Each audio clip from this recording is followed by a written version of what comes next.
Good evening, everybody. My name is Jeff Seski. I'm with Fairfax County Department of Transportation, and I want to welcome you this evening for the meeting to discuss the Cinder Road Bikeway project. Before we begin, I'd like to review some guidelines so everyone can participate and get the most out of this session. Please note that this meeting is being recorded and will be uploaded onto Facebook. We will link and share the meeting information from the Cinder Road Bikeway project webpage on the Fairfax County website and online via social media such as Facebook. You are welcome to submit questions at any time during the presentation using the Q&A function in the WebEx window at any time, and we will do our best later on to get to all the questions while also ensuring that we get to all participants. If you're calling, I will provide information on how you can have your questions asked and how you can indicate to us that you have a question. Later on, if we run out of time, our team will follow up with any unanswered questions with replies directly to attendees or by posting the Q&A on the Cinder Road Bikeway webpage. Please do not use the chat feature to submit your questions. No one will be monitoring that. And to ensure that your questions are answered, please use the Q&A function to make sure that our staff can get them and get them brought up once we get to the session to make sure that it is addressed. If you're on the phone, please hold your questions to the end. And like I said, we will provide instructions on how you can indicate to us that you have a question to ask. We also encourage you to submit your comments to today's meeting using the online feedback form, written feedback, or phone call, and we'll provide that information at the end of the presentation. I would now like to welcome Supervisor's aide for the lead district, Aaron Campbell, to say a few words on behalf of Supervisor Lusk. Mr. Campbell. Thanks, Jeff. Hi, everyone, I'm Aaron. I'm Supervisor Lusk, transportation aide. Supervisor Lusk apologizes that he's not able to be here tonight. He tries to come to as many of these as possible, but tonight he just couldn't make it work. Thank you all for being here. I'll be taking notes and writing it down and sending them along to the supervisor for him to review. And I just look forward to hearing what everyone has to say. Back to you. Thank you, Aaron. And now we'll move on with the presentation. So, Jeff, Supervisor Stork has joined us to say a few words. Oh, he is? Okay. Yes, I'd like to introduce Supervisor Stork, who has a few words to say as well. Not much, just happy to be here and very pleased to see this bikeway getting done and excited to actually learn and see more. And thank you all, CDOT, for all your work on this and finally getting us close to getting home and finding a way to get this done. So thank you, Tom. Thank you, Jeffrey. And I'll be listening for a bit. And Diego's is also on, and we'll be taking notes after I have to get off because there's a competing Fairfax County Parkway, George Washington Parkway presentation tonight that I also need to be listening into. So thank you. Hi, everyone. Thank you for joining us this evening. My name is Aurelia Grass. Yeah, thank you, Supervisor Stork.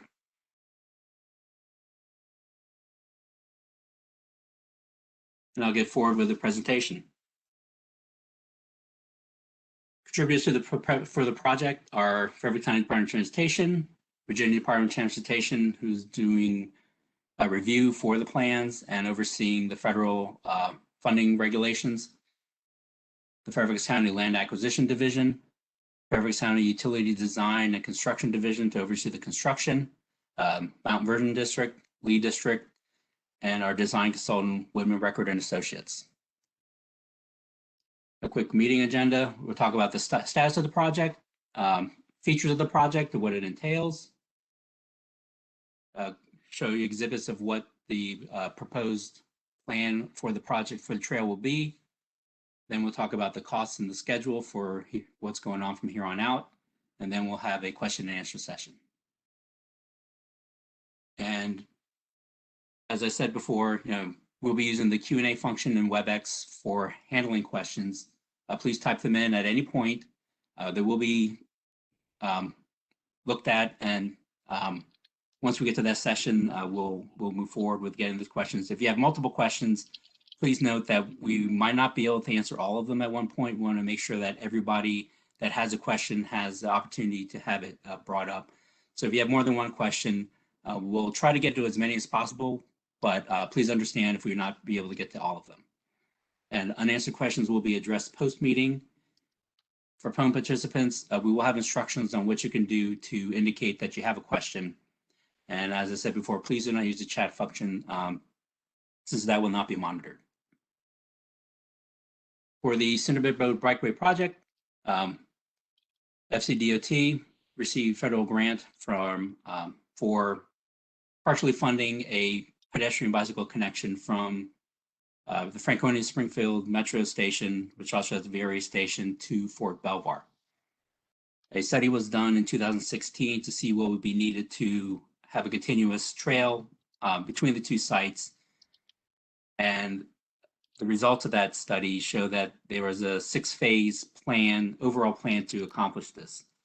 Due to funding to complete that, we didn't have funding to complete all of it. So this project will have the last 3 phases of the plan. The current status, there were several design phases that's happened since we worked on the project. The preliminary design plan, which was about 50% design, was in April 2019. Intermediate plan, which is around 75%, was in June 2020. The pre-final plan, which is roughly 90% design, was in December 2020. We're currently doing the final plan, which is 100% design, and we will be finalizing that and submitting it in fall of this year. Like I said, this is a commuter trail, bike trail, which will connect part of the overall plan to get from the Fort Belvoir to this Franconia Springfield Metro, but it will extend the trail from the existing bike trail or trail that's at the end of Newington, where Newington Road and Cinderbed Road connect for a certain portion. We'll tie into that existing trail, extend it on the west side of Cinderbed Road. Where that trail ends, or the road ends, there's an existing Park Authority trail, which is 0.63 miles that we're going to connect to, extend that, and then at the end of that, there is a current recently built trail in the Long Branch subdivision, which is about 0.15 miles. We'll extend that trail and tie into an existing trail that's at the end of Berry Road, which leads to the VRE station, which is at the Franconia Springfield Metro Station. One feature for this is that the entire trail will have lighting, so it can be accessed by evening commuters. The intent of the trail is to have this be a commuter path, so having lighting, and it's typically from dusk till dawn, will allow commuters in the evening to use it at night. With design parameters, it will have facial recognition, so to increase safety. And during the design, we realized that there's a couple areas where there's floodplain that we'd have to account for. And because of that, we're designing 2 pedestrian bridges to minimize impacts to the floodplain and the environmental factors. And we'll be showing those as I later on to show. The one is fairly long, about 150 feet wide, to both make sure that the trail is adequate to traverse during a flood situation and minimizes impacts to the floodplain and the environment. Here's an overall display of the project, and the proposed trail is in yellow. On the bottom of the screen, you can see where it starts at the end of Cinderbed Road, which ties into Newington Road. And there's an existing trail that goes further south to where Newington Road and Cinderbed Road split into a residential subdivision. So the trail will go north on the west side of Cinderbed Road.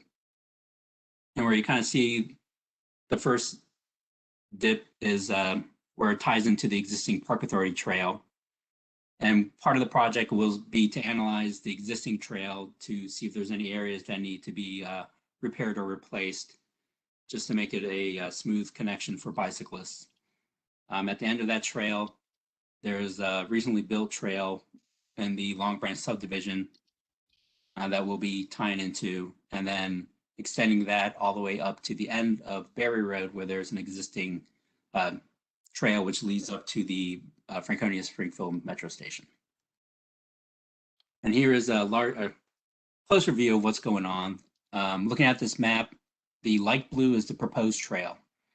And as you can see, it's starting at the intersection with Newington Road, tying to the existing trail there as it goes along the west side, which is from left to right.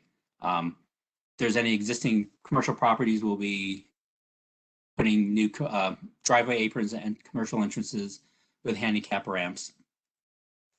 And continuing to the next page, as it continues along, towards the middle of the page, that's the existing WMATA maintenance facility. So we do have a new entrance for that with ramps to allow bicyclists and pedestrians to traverse. We have been in talks with WMATA to make sure that we have a safe crossing for pedestrians and bicyclists, and also for the buses that will be entering and leaving the facility. As you continue north, there's a few vacant parcels where we are proposing commercial entrances for any future development. And this shows the end of Cinderbed Road and where it will tie into the existing Park Authority trail.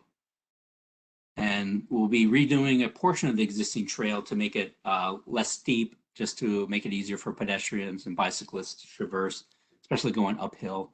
But the gray portion is the existing trail, and the white dots are the proposed lights to have it lit. The next slide shows the continuation of the existing Park Authority trail as we are moving along. And as I said, we will be evaluating the trail to see if any portions need to be replaced or repaired.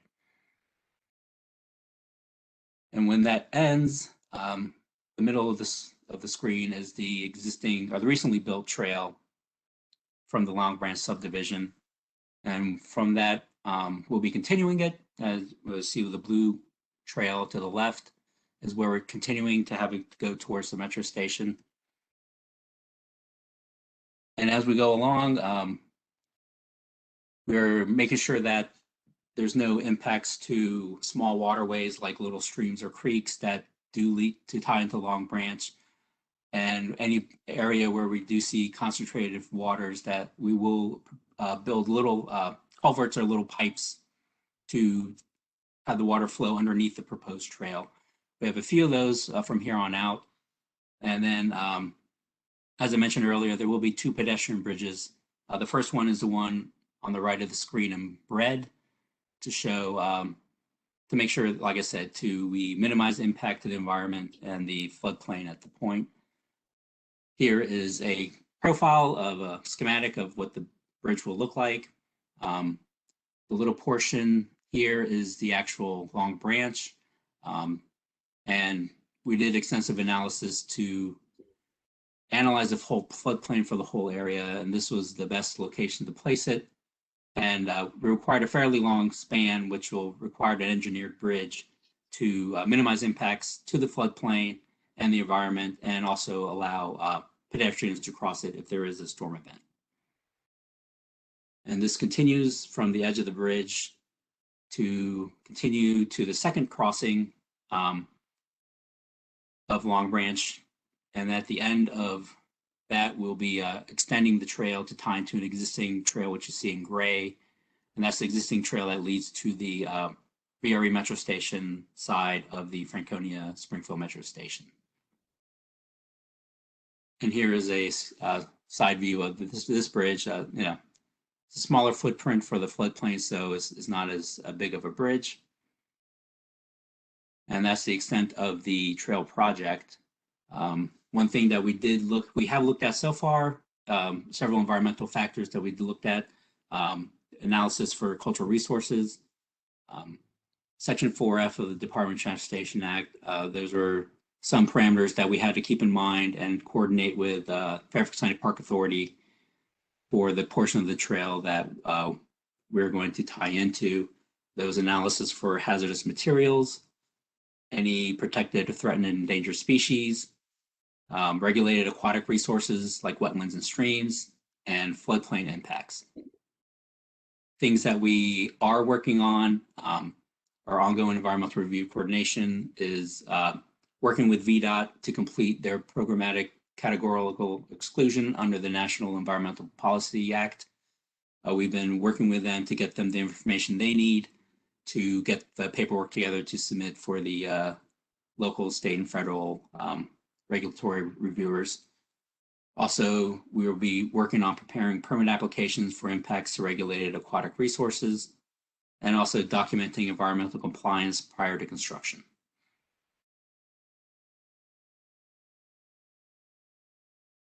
Part of the project is once we have the plans designed, we are going to see which properties have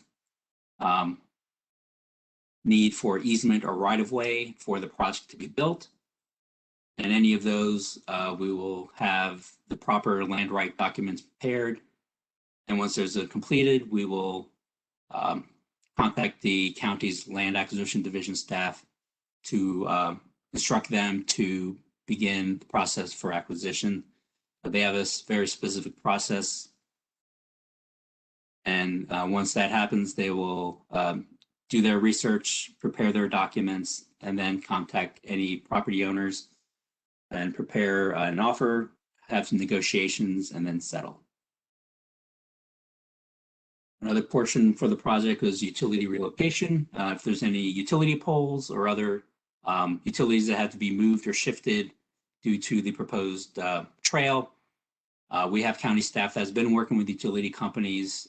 They're currently working on designs to analyze impacted utility poles and to work on relocating and helping them if they need any easements or any review from other agencies. For the schedule for the remaining parts of the project, utility relocation, they have started. They're working on their designs. Once that's done, we anticipate it will be completed March 2022. Right of way, we should have all the documents prepared and authorize the land acquisition division to start moving forward with those documents in July of 2021 this year. For the actual project design, we are finalizing that and should have the final plan submitted for review and approval in November of this year.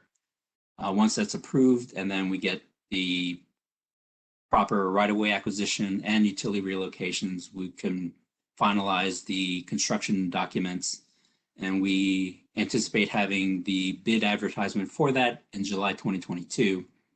Once that's announced and confirmed, we anticipate construction to start in November 2022 and have that construction timeframe to be a year and a half. So then it will end in May 2024. For costs, for the design and all of the environmental evaluations, we have an estimate for $2 million. Once we get to the right-of-way and utility relocations, the current estimate is $1,500,000. And the construction is, the current one is $11,250,000 for a total of $14,750,000.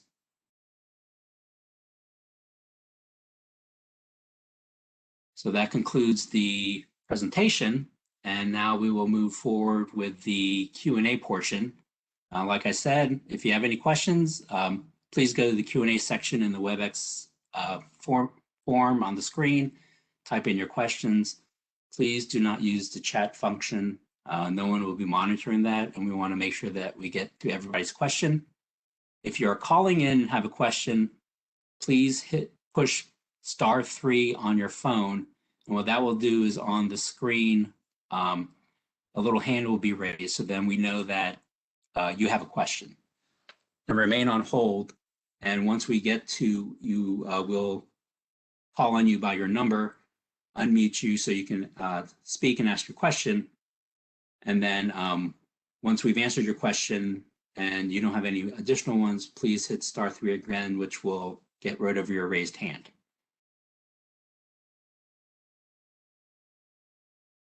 So with that, I'll give a few minutes if anybody has any questions or that they want to type in. And we'll then move forward with the Q&A session. The moderator I'd like to introduce is Jim Beal. He will be asking the questions that you have to the panel. Any ones I can answer, I'll answer. If there's any others people on our panel that feel can answer it, I'll direct it to them. And also want to thank the host, Letisa Turner, who is the person working behind the scenes to gather the questions people have. And also keep an eye out for people that are calling in that have a question. Jeff, we've already got several questions. I'll start with the first one. Most of the existing pathway in the Island Creek Park segment is quite old and only 6 to 7 feet wide. The newer section of the trail is 8 feet wide. What is the width of the new pathway, and will the existing old segment be widened and have fresh pavement? The proposed trail along the Cinderbed Road will be roughly 8 to 10 feet, depending on conditions. For the existing trail, we will not be expanding it. We will be evaluating it to see what portions need to be repaired or replaced. This was partially, to minimize impacts to the existing trees along the Park Authority property. We will be going in and putting in the lighting, which will have some impact to the treescape, and having to go in to potentially replace and widen the existing trail would have a fairly significant impact to the environment, and that was one of the factors that we looked at. So we decided not to expand it, but to actually just replace portions that are needed. Okay. Is there lighting existing or planned on the portion of the path adjacent to Cinderbed Road near Newington Road? The board show a utility pole icon, not a light icon. Yes, we will have lighting along Cinderbed Road. And depending on if the existing lights are adequate, we'll leave those. But if the existing lighting for the street is not adequate for the trail, we will be adding additional lights. The comprehensive plan shows a bike pathway paralleling the railroad tracks between Lawrence Station and Springfield Station. That's an excellent idea. In the long run, a high-capacity, high-flow bike route should exist in that corridor. Is the other trail in the comprehensive plan, which is just up the hill from this trail, still planned?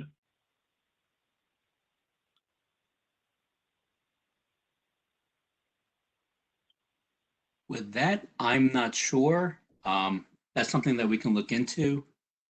And but for this project, no, that was not considered. I can definitely talk to the appropriate staff to see what the future plans are for that, and get back to you. So, Jeff, this is Tom Bushodney.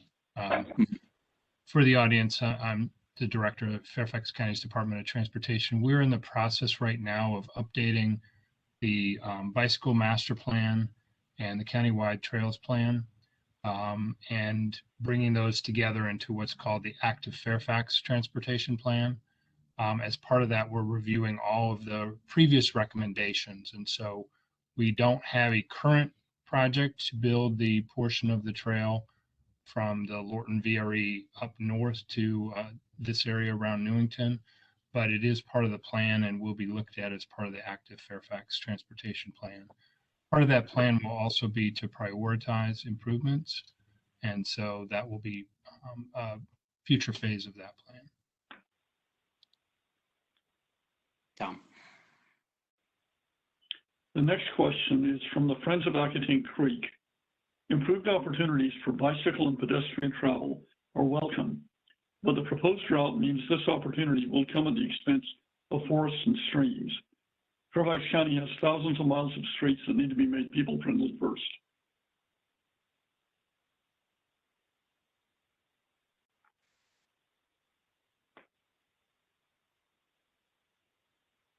Okay, yeah.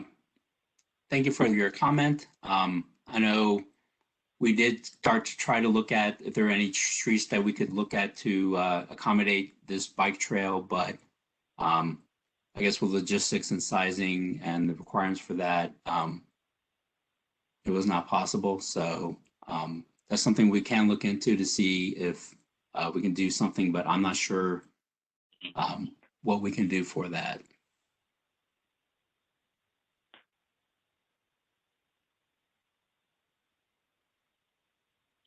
Is directional signage planned for the streets communities at either end of the path?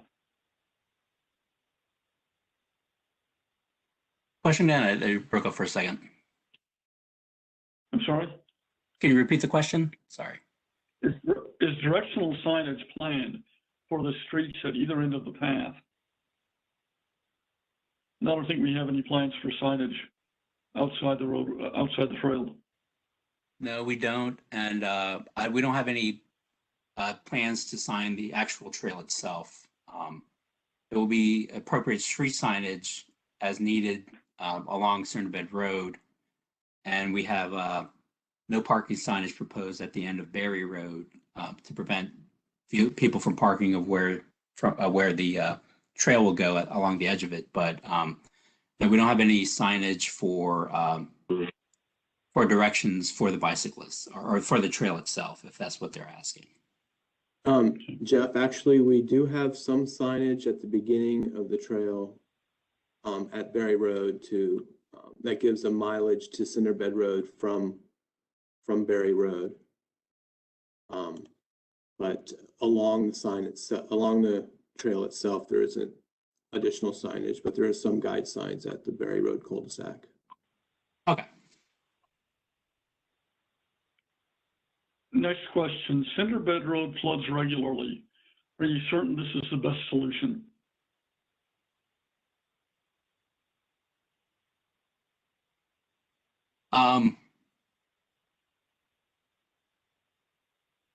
In terms of having a commuter trail,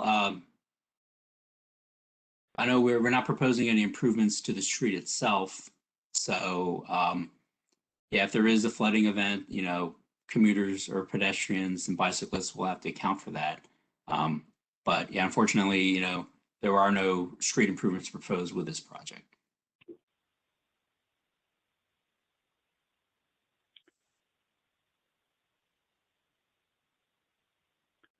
There's currently only one light at Berry Road at the metro entrance. Is the light fixture shown on the board an additional light, or is only one light planned for that connection? Even with the light, it's a dark area.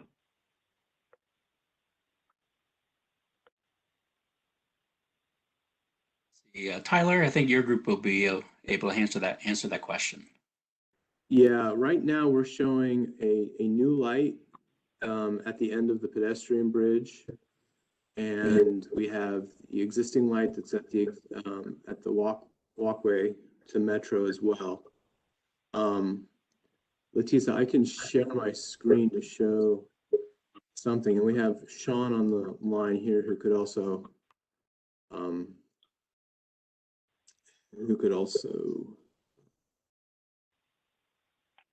help just explain at that corner. I think that we have two existing lights, Sean. Yeah, there are two existing utility pole lights along Berry Road at the cul-de-sac. We're adding a light where the trail meets Berry Road, and there are also some lights along the current trail that heads east away from the cul-de-sac on Berry Road. And I can share my screen right here. In this area right here is where we're talking about the new light and then the two existing lights that Sean talked about right here.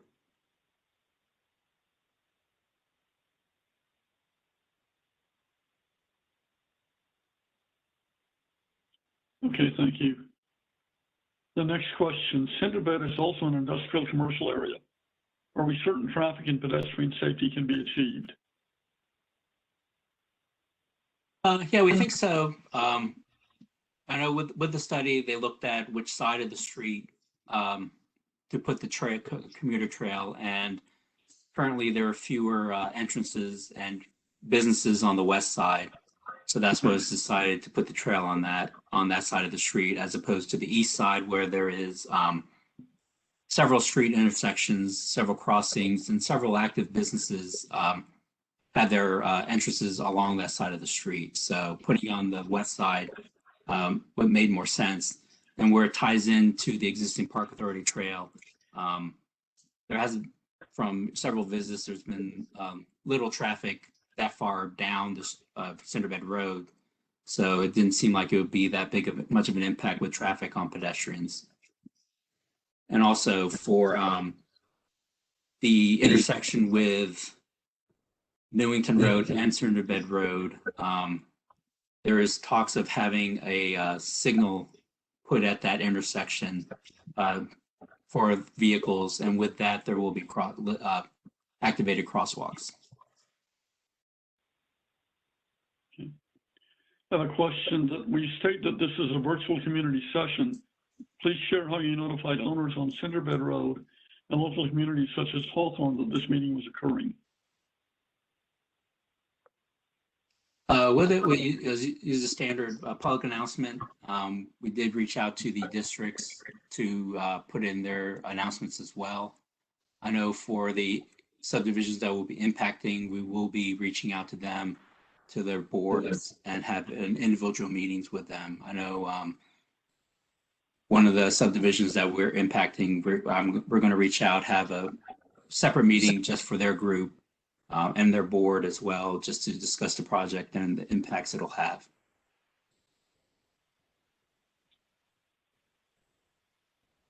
Which entity will be responsible for maintenance of this trail? FCDOT, VDOT, or another department? For the trail itself, there's portions, because the portion of the trail that's within the VDOT right-of-way will be maintained by VDOT. The portion that's outside of the VDOT right-of-way will be maintained by the county. My concern is the trail segment in this project from the end of Cinderbed to just beyond the planned along bridge is not ideal for a major high-capacity bike route. It's perfect for a neighborhood trail that parallels and provides access to the core route. In my opinion, the historic Cinderbed Road bed between the current dead end to just west of Berry Road is the most direct and general alignment for a high-capacity core bike route. Was the abandoned Cinderbed Road bed considered? I'd toss this back to our consultant who did the original feasibility study for this.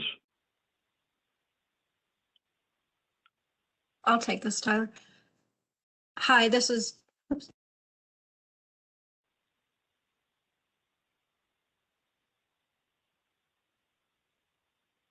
Regina, we've lost you. You're muted.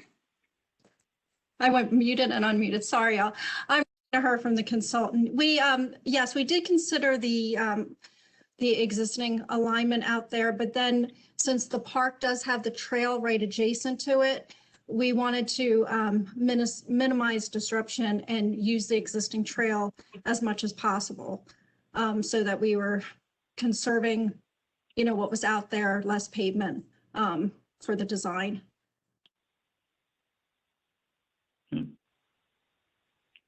And Prince of Alcatene Park has a follow-up. They're saying that it's not possible to use streets deeming inconvenient. And Regina, you might want to address that also. I'm sorry, Jim, can you repeat that question? The Friends of Alcatene Creek has a follow-up. They're saying it's not possible to use streets for a trail. How did we come up with the alignment that we're pursuing? So the portion along Cinderbed Road is not in the street. It's adjacent to the street. It's got a buffer of 8 feet. Tyler, I don't know if you can put up one of the typical sections.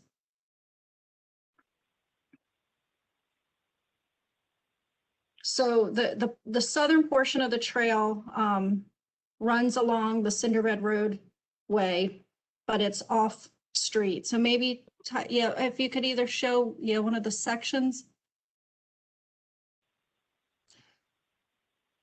So it's a bikeway, but it's a shared use path. So it's 10 feet wide, and then it has an 8-foot buffer, it does get pinched down to 5 feet in certain areas.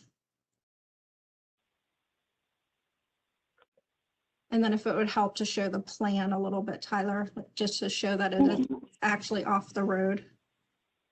Regina, I think the question is, why are we not using streets between the metro station and the end of the trail? And I think the answer to that is there really aren't any.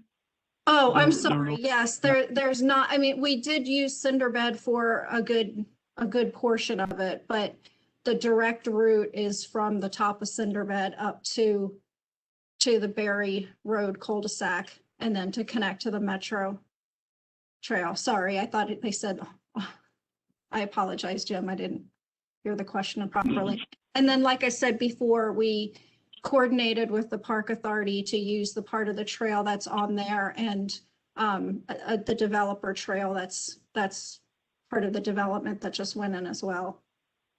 Yeah. And another follow-up from the Friends of Alcatene Park Creek. The space between Cinder Bed Road and Long Branch is very narrow.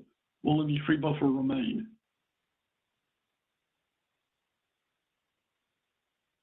Jim, one more time.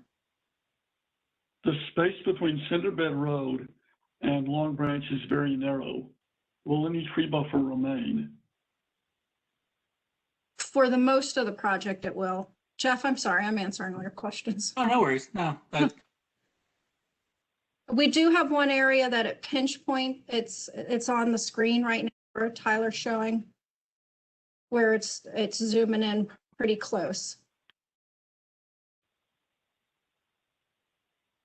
So in that area, it will be just, the trail will be right adjacent to the stream. But for the most part, the buffer will be, there will be a buffer in between the stream and the trail.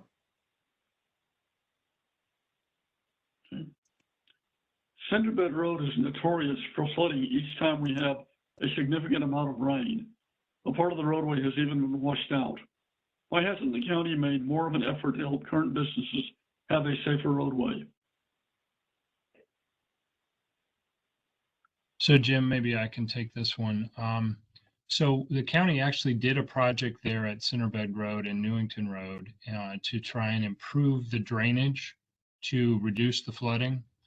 The challenge that we have is that the road is essentially at the same level as the stream. And so we did improve the drainage under Newington Road and under Cinderbed Road right in that area. So that should reduce the flooding, but it will not eliminate the flooding. So there will still be times when that area floods, depending on how much rain we get and how much water is coming through there. But we've essentially done what we can do without making a major project to significantly raise Cinderbed Road above the elevation that it's currently at. Todd Minix, if you want to weigh in on that, you're welcome to do that as well. Sure. As part of the realignment of Cinderbed, which we did just a couple of years ago, that's shown there, it used to connect straight to the left of that view into Newington Road at a kind of a Y instead of teeing into Newington Road. We also did some stream restoration along Long Branch to the left, right about where the name of the Long Branch is shown on the left edge of the plan view there. The choke point, unfortunately for Long Branch, is actually the bridge on Newington Road that crosses and goes to the, I guess, the east, over towards Route 1. That is the big issue. And again, if we want to eliminate the flooding on Cinderbed Road, it's not only raising Cinderbed Road that you have to do, you also have to raise Newington Road and the bridge of Newington Road Bridge over Long Branch and actually lengthen that bridge. Those are major, major, major projects. As Tom noted, we've done what we can right now to alleviate the flooding of Cinderbed Road, as well as the bus maintenance facilities that are right close to this crossing. It will continue to flood occasionally, but not nearly as much as it used to.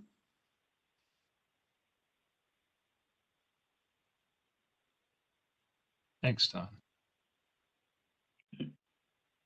Next question. I've walked the woods between Cinderbed Road and Berry Road extensively.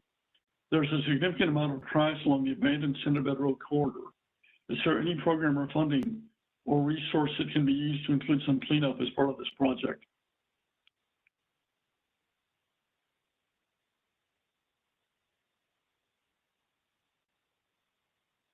I'm not aware of any, but that's something we could look into. And I know there's several like Adopt a Street projects or in the area where volunteers have or organizations have cleaned up portions of streets, trails.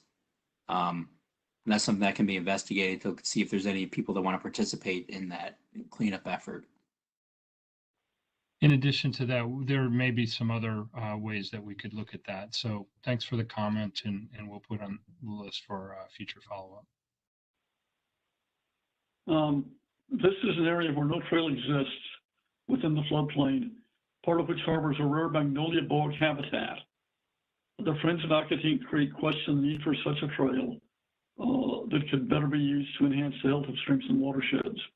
Does the first bridge go through the Magnolia Bog? I think Caleb, if you could address that. Sure. Thanks, Jim. As it relates to specifically to a Magnolia Bog, I do know we are aware of in the presence of acidic seepage wetlands in the area.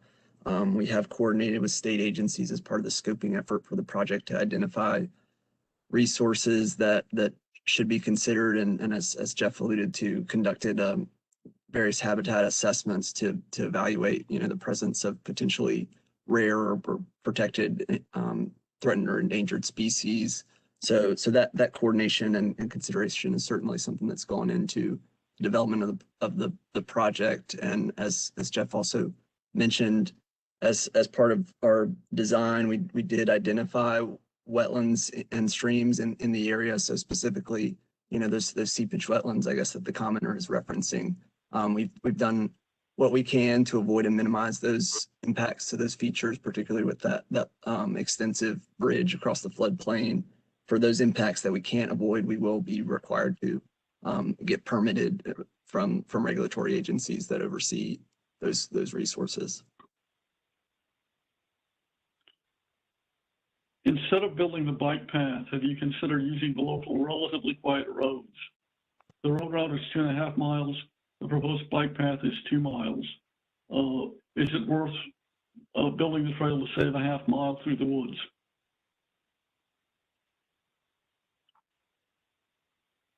Well, with it, the overall length is 2 miles, but there's, let's see, it's roughly more than 0.6 miles existing from the Park Authority Trail and 0.15 existing for the subdivision trail that was recently built. And I didn't do a quick calculation, but that 2 miles also includes the portion along the edge of Cinderbed Road. So in terms of new trail, essentially, outside of the road, it's a significantly, shorter path of new trail that's going to be built to extend from the subdivision all the way to Berry Road. Well, and I'd throw this back to Regina, if you could address this. Did the original study on this consider using any existing roadways?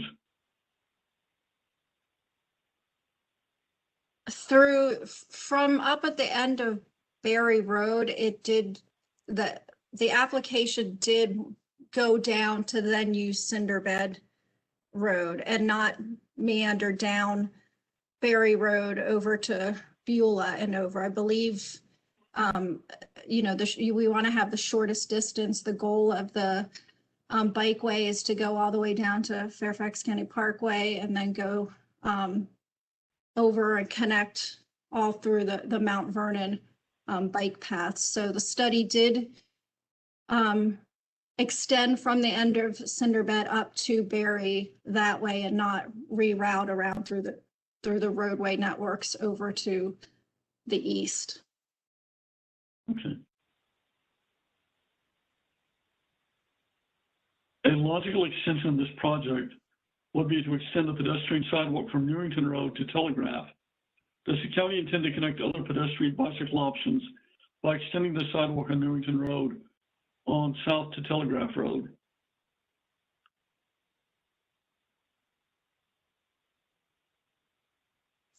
Jeff, I think that's to you.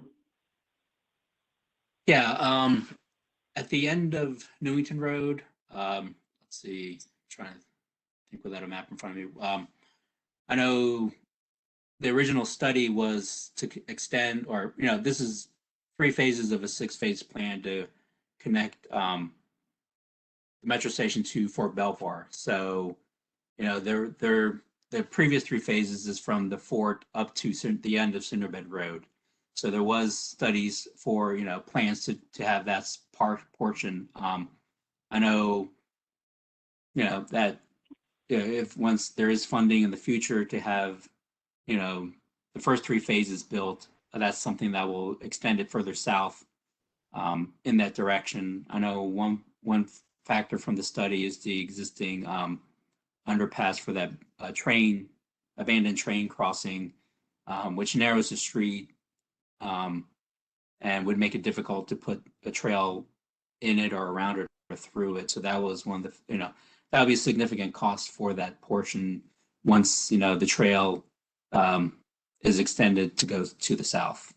So, but for this phasing of that overall study, is just from the intersection of Newington and Cinderbed Road to extend it to the metro station, and with the hopes that there's future funding to build the previous portions of the phases of it. And the next question is also concerns an extension, but would it be possible to extend a trail south from Cinderbed Road to Lorton Station? Is a greenway corridor to Lorton Station on the radar?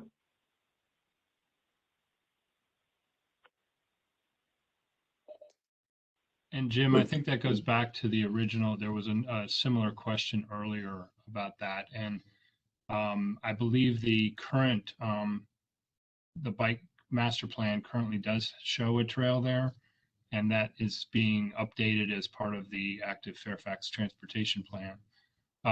Just by way of announcement, there is an ongoing survey associated with the active Fairfax transportation plan. And so if people have ideas for additional connections, there is an active interactive map on the county's website where you can actually draw in trails or show your support for making additional connections. So that is active right now and will be active through May 15th. So feel free to access that by searching fairfaxcounty.gov and then putting an active Fairfax in the search feature. Leticia, do we have any questions, any callers with questions on the phone? Yeah, just real quickly, back on that one comment about extending a trail down Newington to Telegraph. I believe there is or was a plan in the current bike and trail plan to do that. However, there was no funding for it, and there was still a lot of question and pushback from the community as to which side of this road that would go on. Because if you built it on one side wasn't happy. If you went to the other side, they weren't happy. So it kind of got put on the shelf for the moment.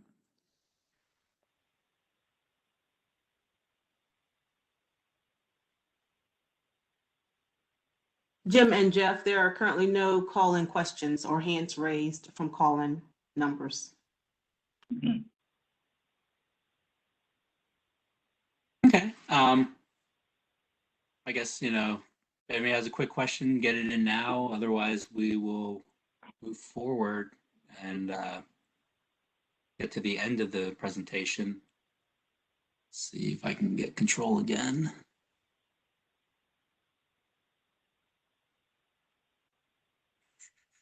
Jim, I think there's a few more questions in the Q&A.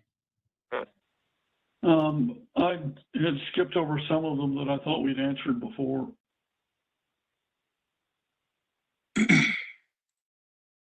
Flooding that is still occurring is also at the end of Cinder Bed where the road is washed out. You know, this is a major project, but why spend millions on a bike lane where there's still an underlying issue?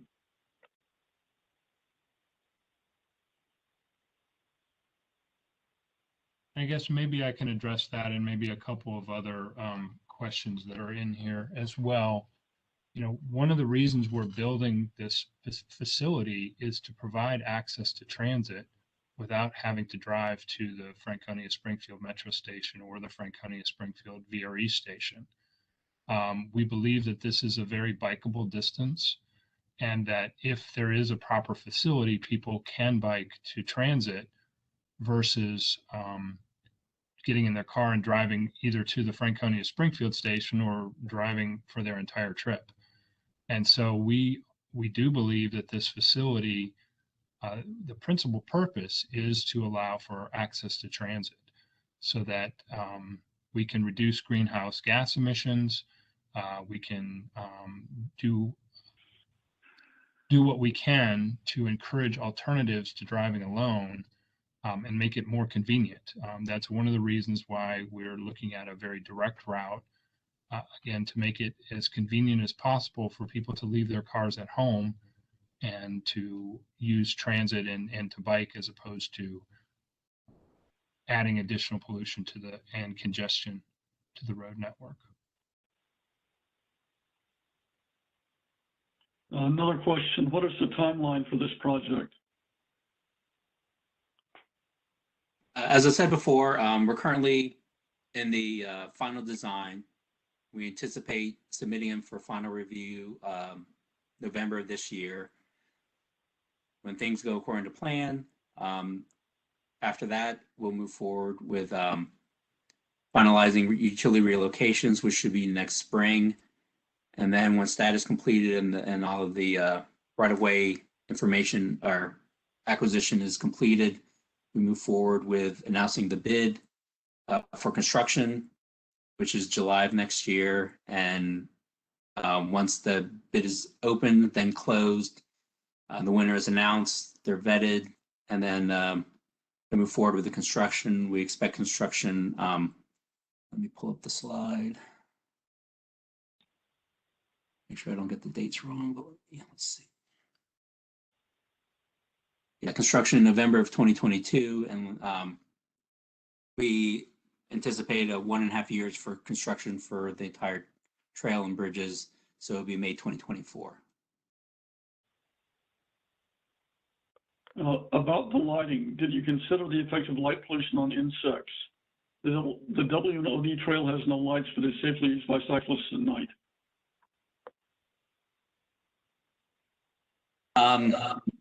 We did not look at that, but I know the intention for lighting was to make this a commuter trail for bicyclists and also for pedestrians that are walking. So that's the reason for lighting. Having the entire trail lit. With it, it is downward facing, so there's reducing light pollution. And they are per standards to allow, like I said, facial recognition to increase safety for the pedestrians. And if I might, the W&OD trail officially closes at dusk, and while there may be people that use it after dusk, officially it's closed at dark. During the winter time, it's dark at 4:30, 5 o'clock before commuters would get back to the Franconia Springfield Metro Station. So again, going back to trying to encourage the use of transit and bicycle as opposed to driving alone, we feel we need to have a facility that people are feel safe to use, even after it gets dark. And so the county is looking to light facilities leading to metro stations and major activity centers so that we can increase the usage of those facilities. Are you planning to add bike parking at the metro station? I know I have talked with I believe there is some parking or bike racks now. I believe we are or correct me if I'm wrong, Ty, I think we're proposing a couple at the end of the trail. And I know with this project, I've been in talks with other DOT projects, FCDOT projects around the station to see if that's possible. And I know there's but I know I think there's an existing rack at the end of Berry Road that I don't know if we're improving or replacing. Yeah, or Jeff, we're improving the one bike rack and adding a second one.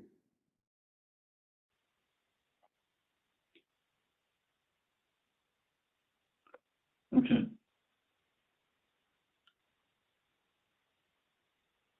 How many trees will have to be felled for this project? How will heavy machinery compacting the soil impact the other trees?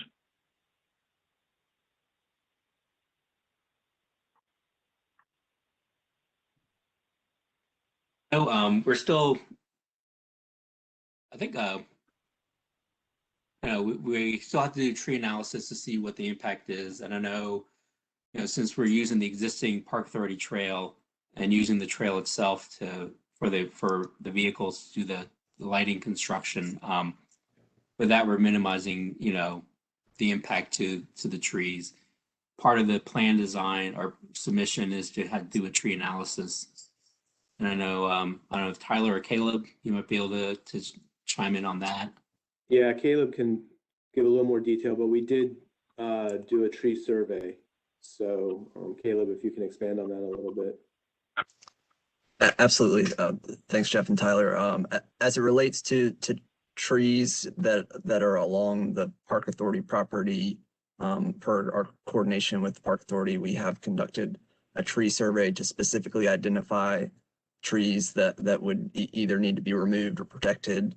And as part of the design plan, certainly we'll be developing a tree plan or to identify those that will be protected and replanted, particularly in that floodplain area where we do have resource protection areas. So we are aware that there will be some tree clearing required, understandably, to get from one point to another, as Tom had alluded to earlier. But we will be incorporating into the plan where we can do some replanting as much as possible and landscaping as well.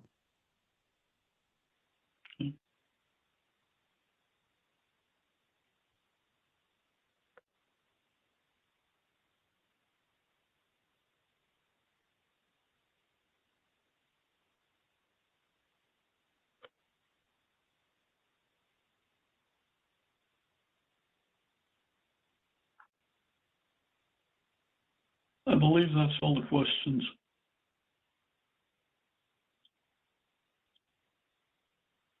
Okay.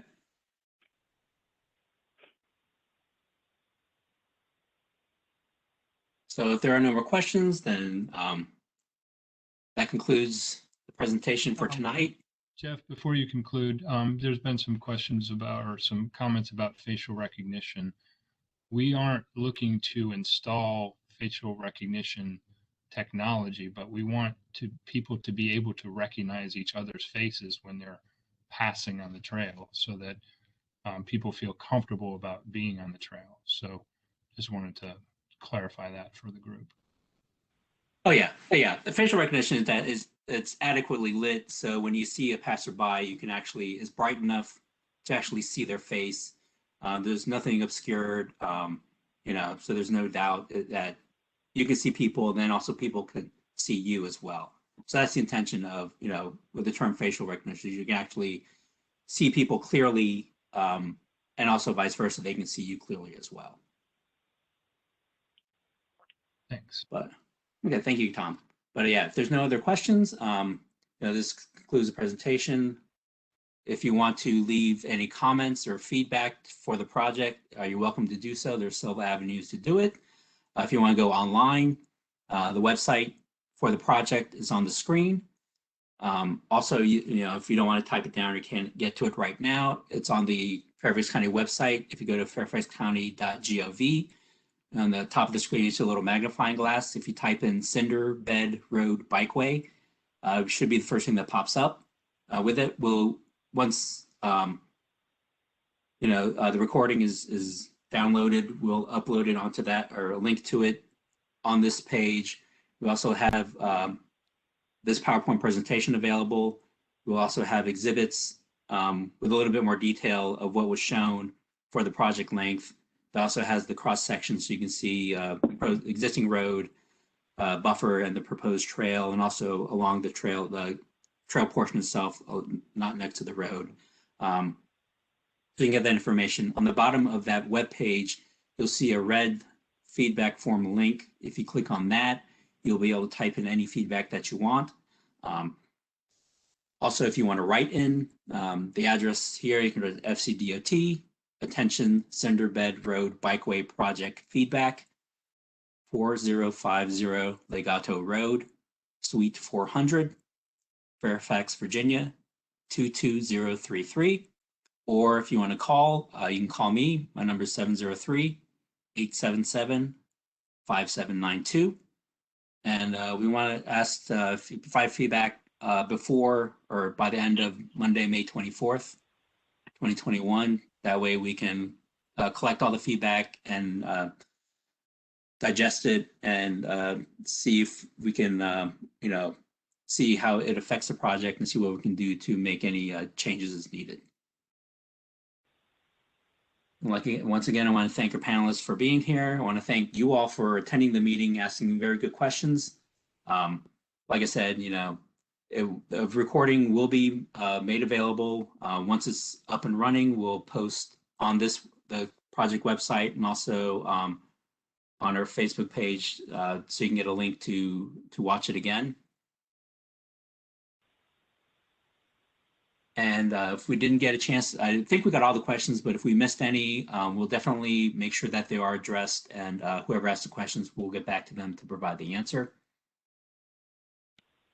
And that is it for tonight. Thank you very much for participating. I hope you have a nice evening.